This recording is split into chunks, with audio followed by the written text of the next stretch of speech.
Okay, let's start with the hands-on part of the presentation. And I will begin with showing you the additions to your projects POM you will have to make, and will describe what they do. Please refer to our blog post for a copy and paste template. And I will just go through this copy and paste template right now. So what the profile does is it defines the executions of the Jacoco Maven plugin, which will create property values, two property values for unit tests and for integration tests. And those property values will be passed to the Surefire plugin, which is responsible for running the unit tests, and to the Jira plugin, which is responsible for running the integration tests. Or, of course, if you develop for Confluence, you will have to pass this property to the Confluence plugin. So here we just define what's the value of the property and what's its name. And we also define a specific file for the coverage data, one for the unit tests and one for the integration tests. And then we will give that property value to the execution of the Surefire plugin or the Jira plugin respectively. And that will do the magic of gathering the coverage data for both unit and integration tests. Furthermore, you will have to add some properties which can be project specific or also project agnostic. So these are the more project specific properties. They tell Sonar not to rerun the test but to reuse the test results. And they tell Sonar also where they find all the test reports from JUnit, and also where they find the coverage data. And you will have to define two different paths for coverage data for integration tests and coverage data for unit tests. And Sonar will then pick those files up, and the different sources of the coverage data will then be represented in the UI, and we'll see it later on. Moreover, there are properties you will have to add, so you will have the possibility to just have the connection between the Sonar server and the execution of the Sonar plugin. And these are the properties which I called project agnostic. So what we have here is the JDBC URL, the username and the password. Moreover, you will have to add the host URL of the Sonar server. But since I use the default setting, which is localhost 9000, I don't have to have that in my POM, because I chose only to run the Sonar analysis on our continuous integration Bamboo instance. Okay, that was that on the POM additions you will have to make. And now we will have a look at the actual Sonar UI. I'm going to log in now. You can easily integrate Sonar with Crowd. There is a Sonar Crowd plugin. So that was really simple to do.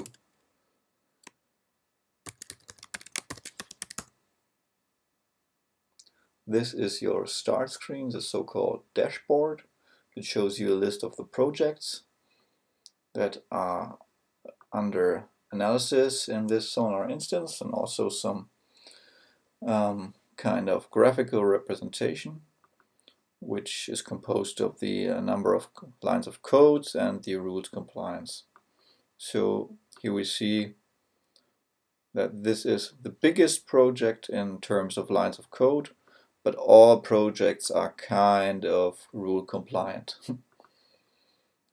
We will have a look at the backbone for Jira project, which is a project where I'm a developer in. And here you'll have the dashboard for the project. You see the basic metrics over here, lines of code, statements, files, classes, documentation, and complexity. You see the static analysis here, that is the rules that have been violated. And you see the unit test and integration test coverage, that is the dynamic analysis over here. So what you can always do is use the historic values for the project to analyze trends. So I'm going to go back a little, and I see that there is only a change in the branch coverage, so there probably has been an if statement that has been added. And if I go back a little further, maybe I can see a little more. Yes, so we had a problem with the integration tests and we fixed it. So this shows why we have these high numbers in the delta section here.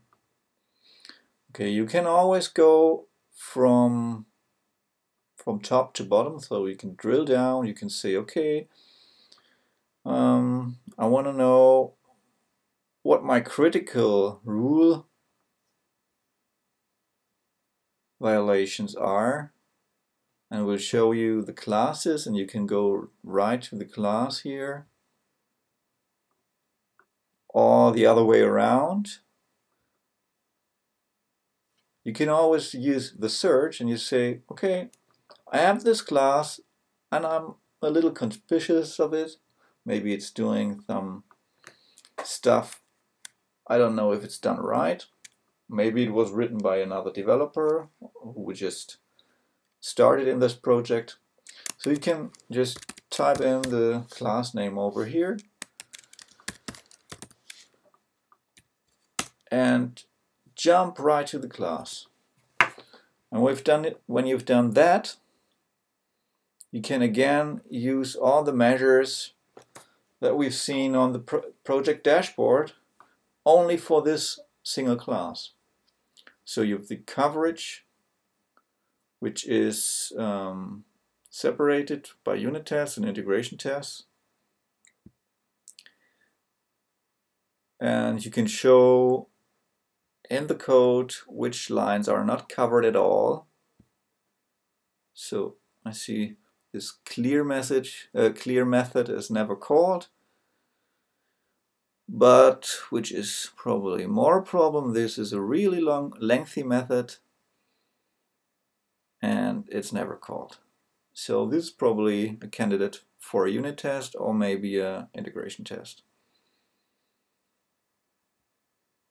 So what you can also do is show the dependencies of a class. So this shows which other classes of the project are used as parameters for methods or as collaborators. Moreover, you have the duplications, no duplications here, and the issues. That means the rule violations. Now it says we have 7 issues of the category major. And for every issue or rule violation, it shows the name and a short description. And now this is really a violation of our coding conventions. Our coding conventions contain the rule. You must have curly braces when you use if, else, for, while, or do. And they are clearly missing here.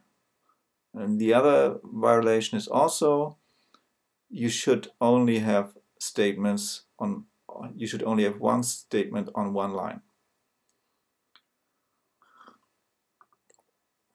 What you can do now is you can assign it to a Sonar user, just like a Jira issue. You can comment on it and say, okay, in this case, this might not actually be true, or that it must be fixed urgently. And you can also say it's a false positive.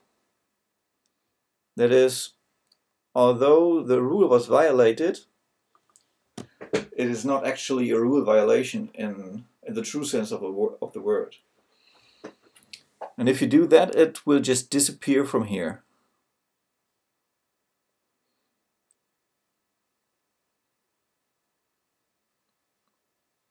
Here it is.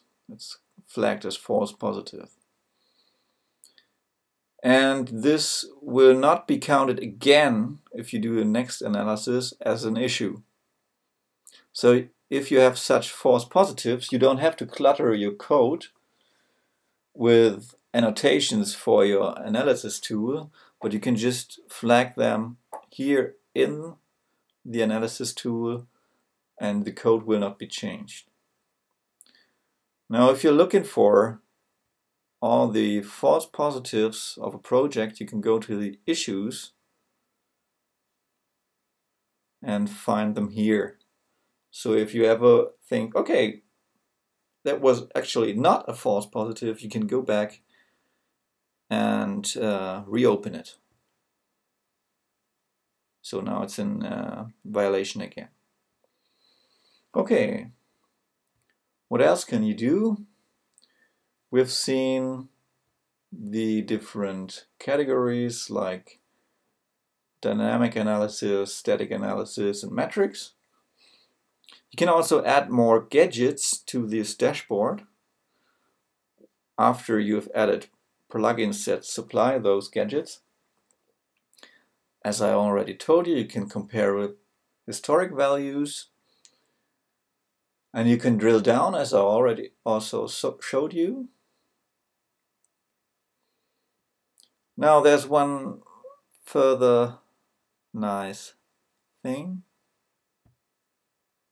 The quick wins and the top risk, which shows you where you can easily add a new test and gain coverage, or the top risk is where you have a high complexity with a low coverage. So this is a good tool to use for the weak spots in your design or your test coverage.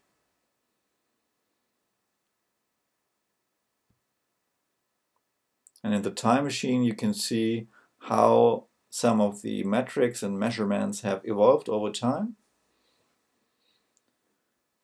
Okay, and that's about it. What I want to show you in the hands-on part. We'll have just a really quick look for the settings. What you can do in the settings is configure the quality profiles. And the quality profiles is the set of rules that you're actually using. And many of these rules are not just a matter of being there or being not there, or being active or being inactive, but they have parameters. So you can have rules that refer to metrics, for example, the cyclomatic complexity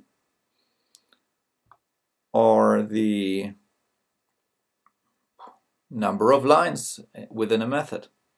And you can set these parameters so the rules actually match your coding conventions.